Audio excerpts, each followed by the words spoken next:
15-এ দিয়ে দিলাম AC on, AC of, AC on, ঠিক আছে।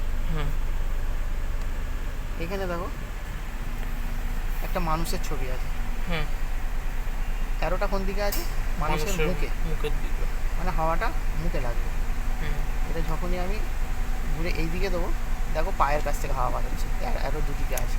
ওকে, এটা দিলাম শুধু পায়ে, ওকে, এটা পায়ে আর সামনে, এখান থেকে হাওয়া হয়। ওকে, এটা দিলাম শুধু সামনে, সামনে বার হচ্ছে, ঠিক আছে। এবার 1 2 3 তো অপারেট বুঝতেই পারছো, সেরকম যখন কন্ডিশন অনুযায়ী। ওকে, ফ্যানের স্পিড। এখানে দেখো একটা গাড়ির ছবি আছে, অ্যারোটা দেখো একটা বাইরে থেকে আসছে, একটা ভেতরে আছে। মানে কি, আমি যদি এটা এই দিকে করে দিই, হাওয়াটা বাইরে থেকে আসবে, মানে এসি চালিয়ে জানলা খুলে রাখার মতো।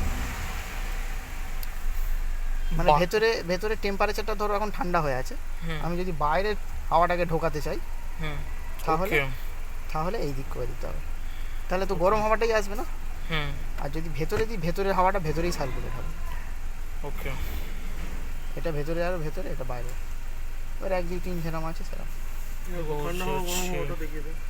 এটা হচ্ছে ব্লু মানে তোমার ঠান্ডা, ঠান্ডা, রেড মানে এরকম। এটা সঙ্গে সঙ্গে হবে না, না না, টাইম নেবে, গরম হাওয়া মারবে একটু টাইম লাগবে, একটু টাইম লাগবে, যতক্ষণ না ইঞ্জিনের টেম্পারেচারটা বাড়বে, ঠিক আছে, ততক্ষণ জিনিসটা এতে আসে না, একটু টাইম লাগে। বাবা তুই এসি চালাচ্ছিস, করে আওয়াজ মারছিস।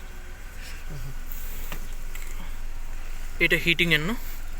এইটা হিটিং, এইটা হিটিং, ওইটা হিটিং এর। এটা হিটিং টেম্পারেচার, এটা ফুয়েল টেম্পারেচার, এটা আরপিএম এর। আরপিএম তো এখানে দেখাচ্ছে কিলোমিটার পার ওটা তো আওয়ার। দেখাবে, ওই তো এটা অ্যাক্সেলেটর। আচ্ছা, বুঝেছি, ওটা আরপিএম এর। ঘুমোচ্ছিস হ্যাঁ